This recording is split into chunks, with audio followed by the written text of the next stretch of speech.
கோடநாடு கொலை கொள்ளை வழக்கில் சிபிசிஐடி போலீசார் விசாரணை அறிக்கையின் நகலை தற்பொழுது உதகை நீதிமன்றத்தில் சமர்ப்பித்திருக்கிறார்கள். அண்மை செய்தியாக பார்த்துக் கொண்டிருக்கிறோம்.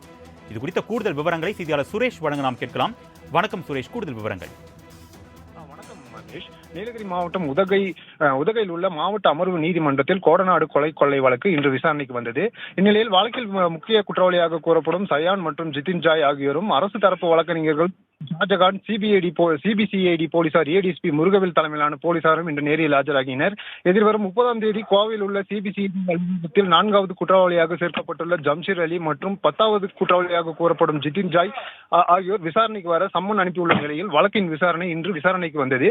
இந்த வழக்கு சம்பந்தமாக அரசு தரப்பு மூலம் கூடுதல் சாட்சிகளிடம் விசாரணை மேற்கொள்ள வேண்டும் என அவகாசம் கேட்கப்பட்டதால் வழக்கை விசாரித்த நீதிபதி அப்துல் காதர் இவ்வழக்கை எதிர்வரும் ஆகஸ்ட் மாதம் 30ஆம் தேதிக்கு ஒத்திவைத்து உத்தரவிட்டார். இதனைத் தொடர்ந்து செய்தியாளர்கள் பேசிய அரசு தரப்பு வழக்கறிஞர் ஷாஜகான் வழக்கு விசாரணையின் புலன் விசாரணை குறித்து நீதிபதி கேட்டறிந்ததாகவும் கோடநாடு கொலை கொள்ளை வழக்கில் நடைபெற்ற அன்று வெளிநாடுகளிலிருந்து குற்றம் சாட்டப்பட்ட சிலருக்கு தொலைபேசியில் சிலர் உரையாடியது தெரிய வந்ததை தொடர்ந்து அந்த நபரை குறித்து கண்டறிய வெளிநாட்டு செல்போன் நம்பரை இன்டர்போல் போலீசார் உதவியுடன் விசாரணை மேற்கொண்டு வருவதாகவும் மேலும் பல கோணங்களில் விசாரணை நடத்தப்பட உள்ளதாகவும் இதனைத் தொடர்ந்து கூடுதல் அவகாசம் கேட்கப்பட்டதை தொடர்ந்து வழக்கின் விசாரணையை எதிர்வரும் ஆகஸ்ட் மாதம் 30ஆம் தேதிக்கு ஒத்திவைத்து நீதிபதி உத்தரவிட்டதாக அவர் தெரிவித்தார்.